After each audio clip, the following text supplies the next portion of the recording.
Sementara itu, Menteri HAM mendorong evaluasi Latsarmil setelah 5 calon manajer Kopdes meninggal dunia. Natalius Pigai bahkan mengatakan pelatihan untuk membentuk mental tidak harus diisi dengan sistem militer dan angkat senjata.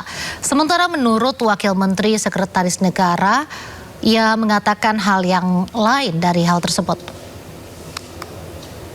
Seperti semi militer atau sekolah-sekolah pendidikan dasar militer, saya pikir itu tidak terlalu penting karena gereja Katolik, gereja Katolik 2000 tahun bertahan ini karena dia menerapkan komando sistem bersifat militer, disiplin, cekatan, tanggung jawab, cepat, objektif, imparsial, jujur, adil. Itu dia sistem organisasinya, sistemnya seperti sistem militer. Ya, itu sebenarnya bukan militernya, bukan pelatihan militernya, bukan angkat senjatanya, bukan untuk mau perang. Beralih ke informasi lain, pemirsa, jenazah Dr. Eliza Prinsila Utami Pakainoni atau Dr. Ica dimakamkan di Kabupaten Kupang, Nusa Tenggara Timur pada Senin siang.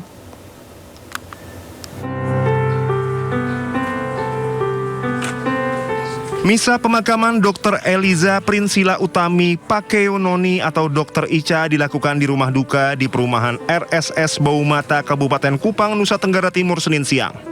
Ratusan pelayat pun memadati rumah duka mengikuti misa pemakaman dan memberi penghormatan terakhir terhadap Dr. Ica. ASN yang hadir mengenakan pakaian dinas, sementara para dokter mengenakan jas putih. Para pelayat juga menemui keluarga korban dan memberikan ucapan duka. Jenazah Dr. Ica kemudian diberangkatkan menuju TPU Liliba menggunakan ambulans. Dr. Ica ditemukan meninggal gantung diri di rumahnya pada 26 Juni 2026 lalu. Ia diduga nekat bunuh diri setelah mengalami depresi akibat diintimidasi 3 anggota DPRD Kabupaten Timur Tengah Utara saat menangani seorang pasien anak yang terkena gigitan ular berbisa di IGD Rumah Sakit Leona Keva Menanu pada 13 Juni 2026 lalu. 3 anggota DPRD Timur Tengah Utara yang diduga melakukan intimidasi yakni Terezius Lazakar, Robert Tubani, dan Veronica Lake. Kapolres Timur Tengah Utara AKBP Eliana Papoteh telah melakukan pemanggilan terhadap ketiga anggota DPRD tersebut untuk dimintai klarifikasi terkait dugaan intimidasi tersebut. Dari Kupang, Nusa Tenggara Timur, Eman Suni Anyus melaporkan. Pada tanggal 13 Juni 2026, saya menghadiri kegiatan arisan istri-istri anggota DPRD TTU di Kecamatan Insana. Setelah kegiatan selesai, saya pulang dan menumpang kendaraan bersama 2 rekan anggota DPRD dan salah satu istri anggota DPRD. Salah satu rekan DPRD ikut dalam perjalanan dari Insana ke Keva untuk menjenguk ponakannya yang terkena gigitan ular berbisa dan sedang dirawat di Rumah Sakit Leona. Dalam perjalanan pulang, saya pun ikut membesuk karena ponakannya sementara dirawat di instalasi gawat darurat. Jadi kehadiran saya di rumah sakit bukan merupakan kunjungan yang direncanakan sebelumnya. Saya ikut bersama rombongan karena kebetulan pulang bersama mereka. Sesampainya di rumah sakit, 2 rekan saya terlebih dahulu masuk ke ruangan perawatan. Sementara saya masih berada di depan IGD berbincang dengan istrinya anggota. Di luar gedung pengadilan tipikor, massa yang terdiri dari pengemudi ojek online menggelar unjuk rasa sejak pagi. Massa menuntut keadilan dalam kasus korupsi yang menjerat Nadiem Makarim.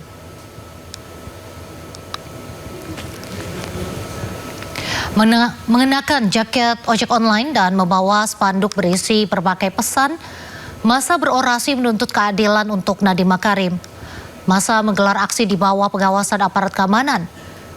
Nadiem divonis 10 tahun penjara dan denda 1 triliun rupiah oleh pengadilan tipikor usai terbukti dan bersalah dalam kasus korupsi laptop Chromebook.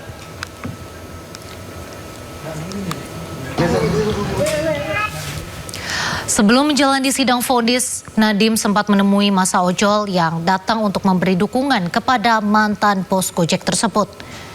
Nadiem terlihat tak kuasa menahan air mata ketika puluhan pengemudi ojek online mendoakan dan memberikan semangat untuknya. Nadiem pun menyempatkan diri menandatangani jaket Gojek milik massa. Massa juga memeluk dan menjabat tangan Nadiem sebagai bentuk dukungan. Nadiem mengaku bersyukur dan tak merasa sendirian ketika selama proses persidangan dengan banyaknya dukungan yang mengalir.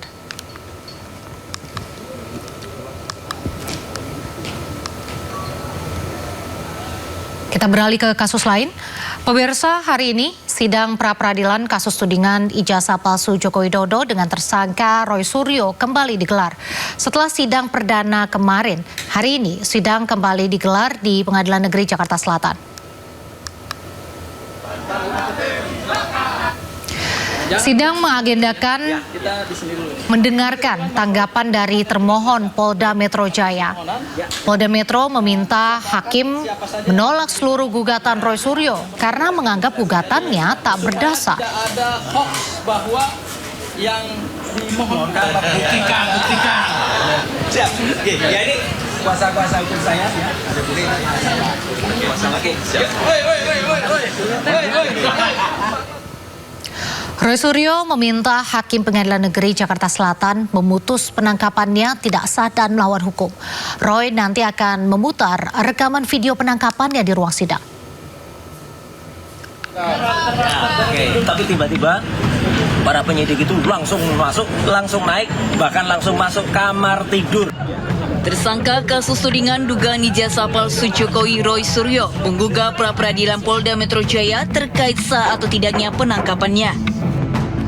Sidang perdana pra-peradilan Senin pagi membacakan 4 permohonan pra-peradilan oleh Roy Suryo, yaitu menguji keabsahan penangkapan, upaya penahanan, penggeledahan serta status pencelakaan Roy Suryo. Roy Suryo sebagai pemohon menilai penangkapan, penahanan dan penggeledahannya melanggar hak asasi manusia serta melanggar hukum. Mengantisipasi andai kata tiba-tiba ada upaya untuk melakukan backdate. Jadi mereka dikirimi surat kemudian ditanggal mundur. Ya, mereka sudah bilang RT/RW-nya nggak akan dan tidak akan mau menandatangani backdate-nya. Yang kedua adalah soal satpam. Ya, satpam betul memang satpam diajak, tapi satpam ada 2 satpam yang digelandang ke rumah saya, digelandang. Ya, jadi artinya hanya ditunjuk surat kemudian diajak. Roy Suryo juga akan membuka rekaman video penangkapannya di sidang pra-peradilan.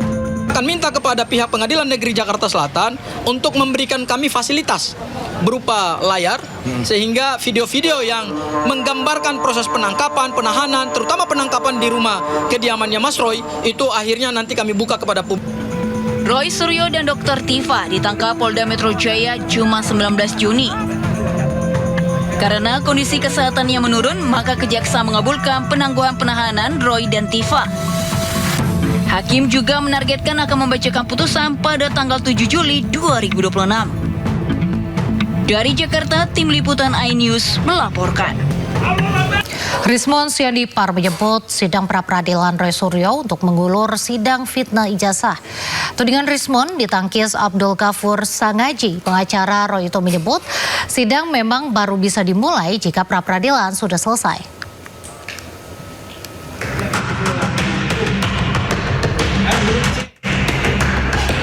Tersangka fitnah ijazah Jokowi Roy Suryo telah jalani sidang pra-peradilan di Pengadilan Negeri Jakarta Selatan. Tak terima telah ditangkap, digeledah hingga ditahan, mantan Menpora ini menggugat Polda Metro Jaya. Tindakan Roy Suryo pilih jalur sidang pra-peradilan diprotes mantan tersangka fitnah ijazah Jokowi Rismon Sianipar dan pengacaranya Jahmada Girsang. Keduanya menyebut tindakan Roy hanya akal bulus saja untuk mengulur waktu demi menghindari persidangan kasus fitnah ijazah. Setelah pra-peradilan ini, pra-peradilan lagi yang lain. Bagaimana ini perpanjangan nanti kalau mereka pra-peradilan lagi hanya untuk mengulur-ngulur ya sehingga sidang pokok perkara nanti tidak jadi-jadi. Itu menandakan bahwa mereka menghadapi sidang pidananya tidak percaya diri. Kalau tadi dikatakan 99,9% itu ijazah Pak Jokowi palsu menurut Roy Suryo, kalau saya katakan 99,9% praktik mereka kalah. Protes Rismon dan pengacaranya ditangkis kuasa hukum Roy Suryo Abdul Ghafur Sangaji. Menurut Ghafur, sesuai ketentuan hukum, persidangan kasus fitnah ijazah baru bisa dimulai jika peradilan sudah selesai. Kami tidak mengulur-ngulur waktu untuk proses pemeriksa atau proses persidangan pokok perkara ijazah palsu Presiden Joko Widodo di Pengadilan Negeri Jakarta Timur. Kami tidak mengulur waktu karena memang ketentuan hukum acara pidana berdasarkan pasal 163 huruf E KUHP yang baru terhadap permohonan pra-peradilan maka harus menunggu putusan pra-peradilan. Jadi memang ketentuan hukum acara pidananya begitu. Ini hukum negara yang saat ini berlaku dan ini adalah hukum acara pidana terbaru sehingga saya kira semua orang harus menghormati. Jumat 19 Juni, dua tersangka fitnah ijazah Jokowi, Roy Suryo dan Dr. Tifa, ditangkap Polda Metro Jaya. Roy berdalih penangkapan dirinya melanggar prosedur, bahkan menurutnya mirip menangkap teroris. Tak terima, Roy ajukan sidang pra-peradilan menuntut Polda Metro Jaya. Tim Liputan iNews melaporkan. Ya pemirsa, kita ke informasi berikutnya. Pengadilan Negeri Jakarta Selatan mengeksekusi apartemen milik Tifauzia Tiasuma atau Dr. Tifa di kawasan Tebet, Jakarta Selatan. Eksekusi tersebut dilakukan usai Dr. Tifa tak mampu membayar hutang senilai 223 gram emas.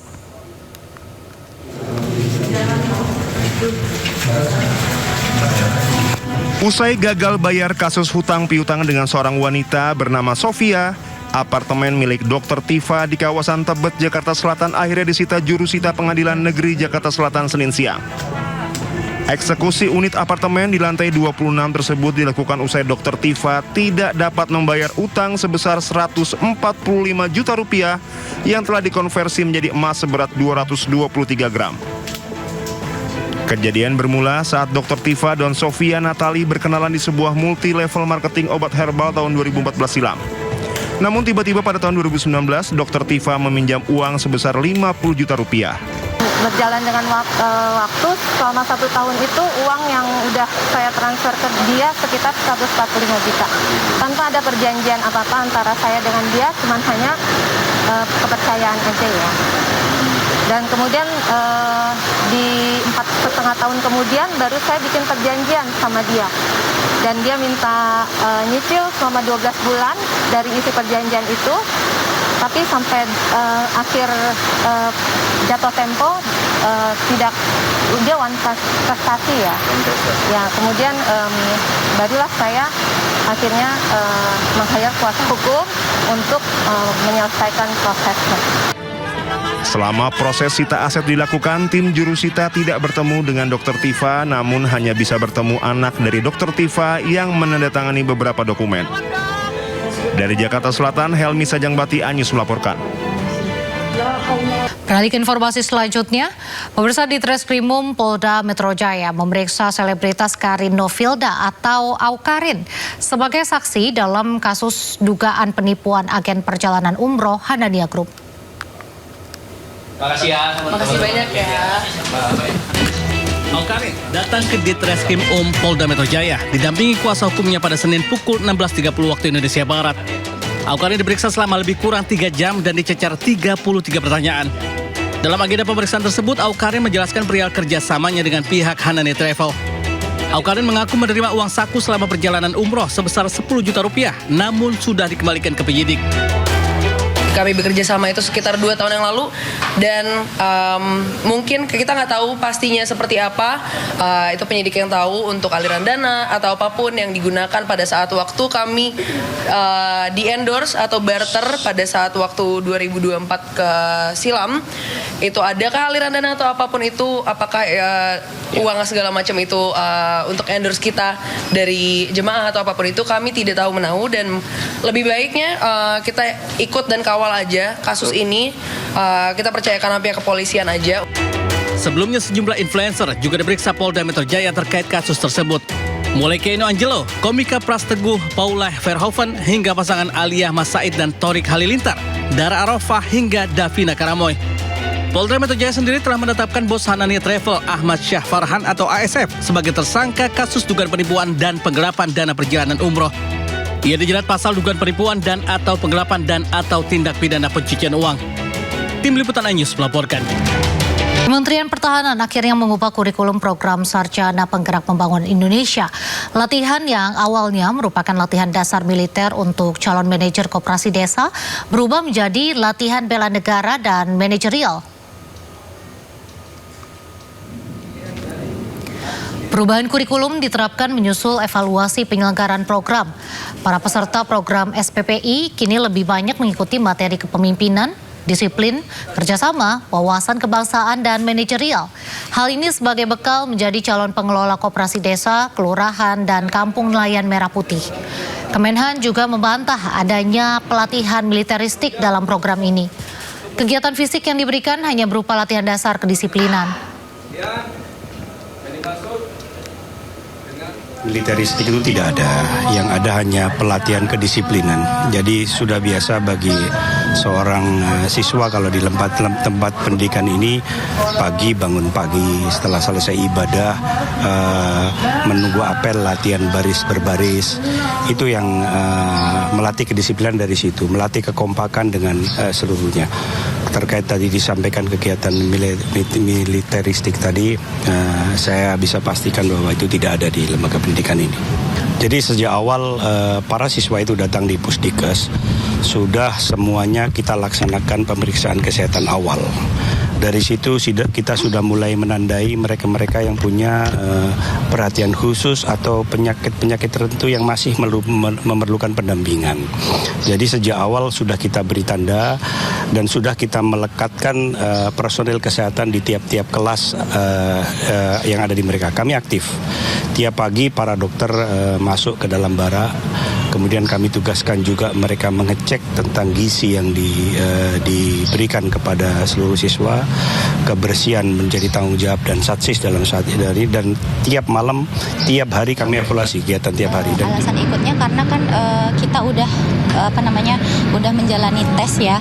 Sudah beberapa tahap dari tes dari awal kita lakukan. Nah kemarin itu kan udah dinyatakan lulus. Nah kalau dinyatakan lulus kan nanti tinggal mengikuti Laksarmil seperti itu. Karena kita udah dinyatakan lulus, makanya kita tetap mengikuti Laksarmil ini.